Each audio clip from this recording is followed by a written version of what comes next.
तथागतांनी उत्तर दिले, जो दंडनीय आहे त्याला शासन झालेच पाहिजे आणि जो उपकारहर आहे त्याला लाभ हा मिळालाच पाहिजे. त्याबरोबरच कोणत्याही प्राणीमात्राला अपाय करू नये, उलट त्याला प्रेमाने आणि दयेने वागवावे. हे आदेश परस्पर विरोधी नाहीत, कारण ज्या कोणाला अपराधाबद्दल शासन करणे इष्ट आहे तो न्यायाधीशांच्या द्वेषबुद्धीने सजा भोगत नसून आपल्या अपराधाचे फळ म्हणून भोगत असतो. न्यायाधीशाने दिलेली सजा ही त्याच्या स्वतःच्याच अकुशल कुकर्माचा परिणाम असते. जेव्हा न्यायाधीश शिक्षा देतात तेव्हा त्यांच्या मनात द्वेषबुद्धी असता कामा नये. तरीसुद्धा जेव्हा खुनी माणसाला देहांताची शिक्षा मिळते तेव्हा ती त्याच्या अकुशल कुकर्माचे फळ आहे असे त्याने मानले पाहिजे. शिक्षेमुळे आपले मन शुद्ध होणार आहे असे जेव्हा त्याला समजेल तेव्हा आपल्या शिक्षाभोगाबद्दल शोक न करता उलट तो प्रसन्नच होईल. या गोष्टी नीट समजून घेतल्या तर असे प्रत्ययास येईल की तथागताने शिकवलेली अहिंसा मूलभूत होती, पण ती निरपेक्ष नव्हती. ज्यांची शिकवण होती की चांगल्या गोष्टीने परतफेड करून अकुशलावर उपाय करावा, पण चांगल्या गोष्टींना निर्बल करण्यास अकुशलाला पापाला सवड द्यावी असे त्यांनी कधीच सांगितले नव्हते. हे अहिंसेचे समर्थक होते, ते हिंसेचे निंदक होते, पण अकुशल चांगल्या गोष्टींचा नाश करत असताना ते टाळण्यासाठी हिंसा हा अखेरचा उपाय असू शकेल हे त्यांनी अमान्य केले नव्हते. यावरून तथागतांनी एखाद्या भयंकर तत्त्वाची शिकवण दिली नव्हते हे समजून येईल. टीकाकारांना मात्र त्याचा अर्थ आणि व्याप्ती समजू शकली नाही हेच खरे. 4. शिलाचरण शिकवणीतून मानसिक दुःख निर्मितीचा आरोप. 1. विषाद विमनस्कतेचे कारण दुःख. दुःखाचा कपिलाने सांगितलेला मूळ अर्थ म्हणजे अशांतता, क्षोभ. सुरुवातीला त्याला तात्विक अर्थ होता, नंतर त्याला व्यथा व खेद असा अर्थ प्राप्त झाला. हे दोन अर्थ एकमेकांहून फार भिन्न नव्हते, ते निकट संबंधी होते. अशांततेमुळे यातना व खेद निर्माण होतो.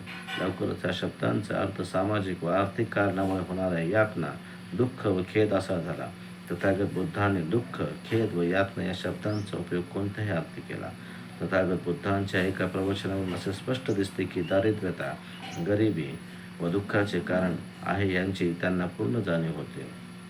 त्या प्रवचनात ते म्हणतात, भिक्खू हो, या जगातील स्वच्छंदी माणसांना दारिद्र्य ही दुःखकारक गोष्ट वाटते काय?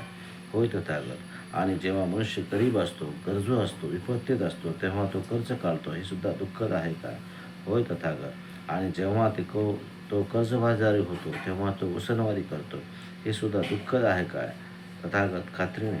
आणि जेव्हा रक्कम चुकती करण्याची वेळ येते तेव्हा तो ती देत नाही आणि म्हणून कर्ज देणारा धनको त्याला तगादा लावतो हे दुःख आहे काय? तथागत. नक्की. आणि तगादा लावूनही तो देत नाही तेव्हा ते मारझोड करतात हे पण दुःखद आहे काय? खात्रीने तथागत.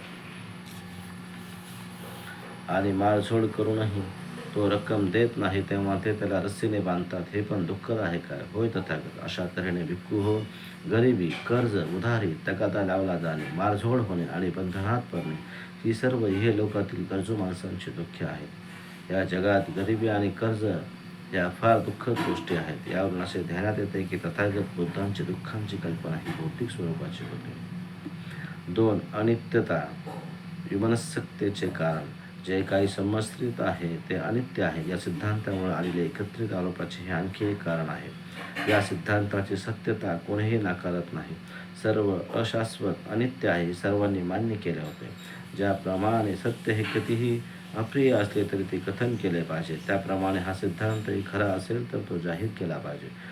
पण मग निराशाजनक मनस्कता असे तात्पर्य का काढले जावे? जर जीवन अल्पजीवी असेल तर ते अल्पजीवी असणारच, त्याबद्दल कोणी निराश होण्याचे कारण नाही. हे फक्त अर्थबोधनाचा भिन्नतेची बाब आहे. ब्रह्मदेशातील लोकांचे अर्थबोधन फारच निराळे आहे. कुटुंबातील कोणाचे निधन झाले तर ब्रह्मी लोक तो आनंददायक सोहळा म्हणून साजरा करतात. ज्या दिवशी निधन होते त्या दिवशी कुटुंब प्रमुख सार्वजनिक मेजवानी आयोजित करतो आणि नंतर लोकनृत्य करीत तो मृतदेह स्मशानात नेतात. मृत्यू हा अपरिहार्य होता हे जाणून कोणी त्याची पर्वा करत नाही. अशाश्वतता, अनित्यता ही अनिराशाजनक असेल तरी त्याचे कारण केवळ शाश्वतता, नित्यता ही खरी नसताना सुद्धा खरी मानली गेली हे होय. तथागत बुद्धांची शिकवण ही निराशा प्रसारक आहे असा आरोप म्हणून करता येत नाही. 3. बौद्ध धम्म निष्क्रियवादी आहे काय? तथागत बुद्धांचा धम्म निष्क्रियता निर्माण करतो असा आरोप केला गेला आहे. हा आरोप केला जाण्याचे कारण प्रथम आर्य सत्य आहे, जे सांगते की जगात दुःख आहे. ही खरोखरच आश्चर्याची गोष्ट आहे की दुःखाचा उल्लेख होताच असला आरोप बौद्ध धर्मावर केला जावा. कार्ल मार्क्स असे म्हणाला होता, जगात शोषण सुरू आहे आणि श्रीमंत लोक अधिक श्रीमंत केले जात आहेत व गरीब अधिक गरीब केले जात आहेत. आणि तरी कार्ल मार्क्सचा सिद्धांत निराशावादी आहे असे कोणी म्हणत नाही. तर मग तथागत बुद्धांच्या सिद्धांताबाबत निराळा दृष्टिकोन का? असे समजते की तथागत बुद्ध आपल्या प्रथम प्रवचनात म्हणाले होते की जन्म हा दुःख, मृतत्व दुःख व मृत्यू हा दुःखद आहे. याचमुळे कदाचित त्यांच्या धम्माला हा निराशेचा गहिरा रंग दिला गेला असेल. पण ज्यांना अलंकारशास्त्र अवगत आहे ते जाणू शकतील की हा एक अतिशयोक्तीचा प्रकार आहे आणि परिणाम साधण्यासाठी चतुर साहित्यिक तो वापरतात. जन्म हा दुःखद आहे ही अतिशयोक्ती आहे हे तथागत बुद्धांच्या एका प्रवचनाचा संदर्भ देऊन सिद्ध करता येईल, की ज्यात त्यांनी सांगितलं आहे की मानव जन्म ही एक अनमोल वस्तू आहे. आणि शिवाय तथागत बुद्धाने दुःखांचा नुसता उल्लेख केला असता तर हा आरोप मान्य होऊ शकला असता. पण तथागत बुद्धांच्या दुसऱ्या आर्य सत्यात दुःखांचा नाश केला पाहिजे यावर विशेष भर देण्यात आला आहे. दुःखाचा नाश करण्याच्या कर्तव्यावर भर देण्यासाठी त्यांना दुःखाचे अस्तित्व सांगावे लागले. दुःख नाहीसे करावे ह्या गोष्टीला तथागत बुद्धांनी फार महत्त्व दिले आहे. कपिलाने दुःखाचे फक्त अस्तित्व जाहीर करून त्याविषयी अधिक काही स्पष्ट केले नाही. असे जेव्हा त्यांना आढळले तेव्हा असमाधानी होऊन त्यांनी आरार कालाम मुनीचा आश्रम सोडला.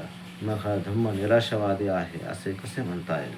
दुःखाचा नाश करण्यास जो उत्सुक आहे अशा गुरुवर निराशावादाचा, निष्क्रियवादाचा आरोप करता येत नाही.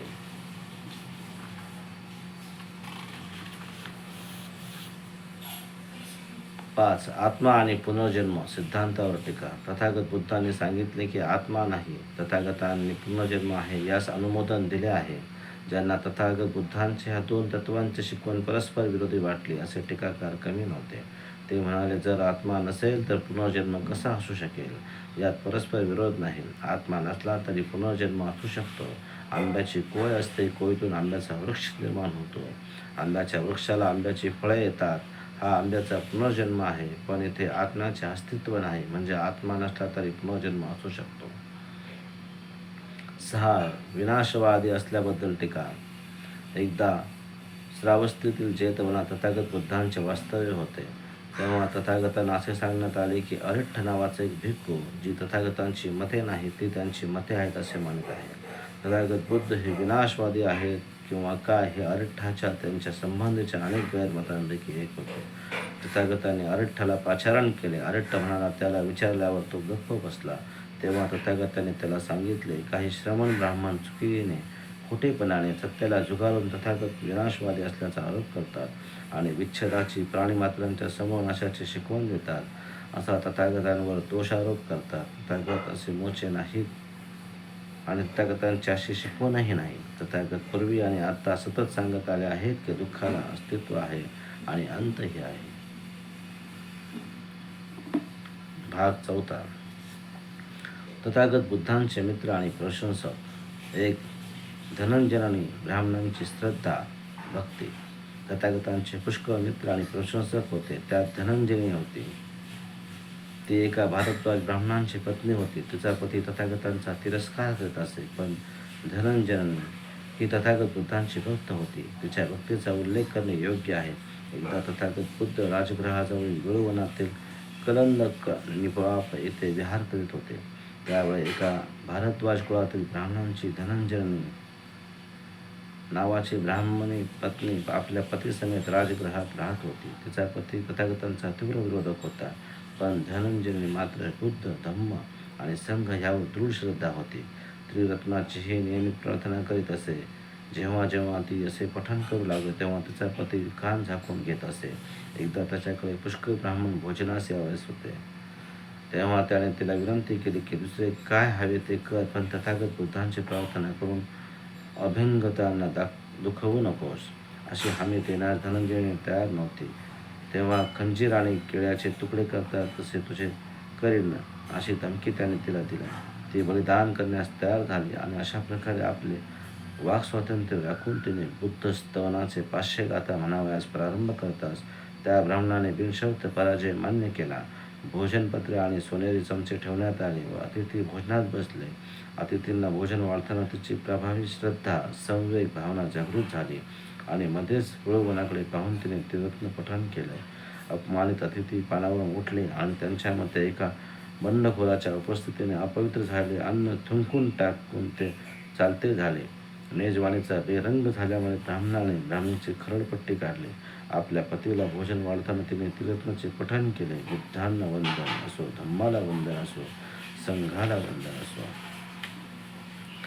तिने असे पठण केल्यावर भारद्वाज ब्राह्मणास फार राग आला व तो म्हणाला, अभागी स्त्रीचे प्रत्येक वेळी त्या बोडक्या बैरागड्याची स्तुती गात असतेस. थांब, तुझ्या त्या गुरुला जाऊन चांगला धडा शिकवतो.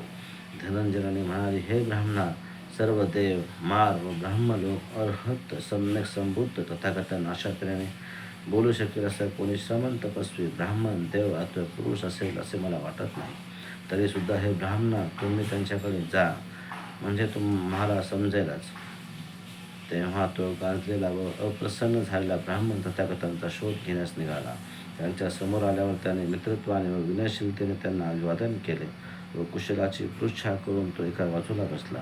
अशा रीतीने बसल्यावर त्याने तथागतांना पुढील प्रश्न विचारले, सुखी जीवनासाठी कशाची हत्या करावी? अधिक रडावे लागू नये म्हणून कशाची हिंसा करावी? गौतमा, असे काय आहे की ज्याचे हत्येचे तुम्ही सर्वात अधिक समर्थन करता? तथागतांनी उत्तर दिले, सुखप्रद जीवासाठी क्रोधाची हत्या केली पाहिजे. अधिक अश्रू ढाळू लागू नये यासाठी क्रोधाची हिंसा केली पाहिजे. हे ब्राह्मणा, ज्याचे मूळ विषारी आहे, त्याचा परिणाम संतापात आहे आणि ज्यात प्राणघातकी माधुरी आहे, अशा क्रोधाची हिंसा केली पाहिजे. श्रेष्ठ जननी अशा प्रकारच्या हिंसेची प्रशंसा केली आहे. भविष्यकाळात अधिक शोक करावा लागू नये म्हणून त्या क्रोधाची हिंसा कर. तथागतांच्या ह्या उत्तराचे महत्त्व जाणून तो भारद्वाज ब्राह्मण म्हणाला, तथागत, खरोखर अद्भुत, खरोखर अद्भुत. जशी पडलेली वस्तू कोणी उभी करावी किंवा जे प्रच्छन्न आहे ते प्रकट करावे अथवा मार्गभ्रष्टाला योग्य मार्ग दाखवावा किंवा ज्यांना नेत्र आहेत त्यांना बाह्य वस्तू दिसाव्यात म्हणून अंधारात दीप प्रज्वलित करावा, तसा नाना प्रकाराने तथागत बुद्धांनी आपला सद्धर्म मला सांगितला आहे. तथागत, मी बुद्ध, धम्म, संघ यांचा आश्रय स्वीकारतो, यांना शरणागमन करतो. मी गृहस्थाश्रमाचा त्याग करून प्रवचित होण्याची इच्छा व्यक्त करतो. अशा प्रकारे धनंजयनेच केवळ तथागत बुद्धांचे भक्त राही नाही, तर तिने आपल्या पतीलाही तथागत बुद्धांचे भक्त बनवले.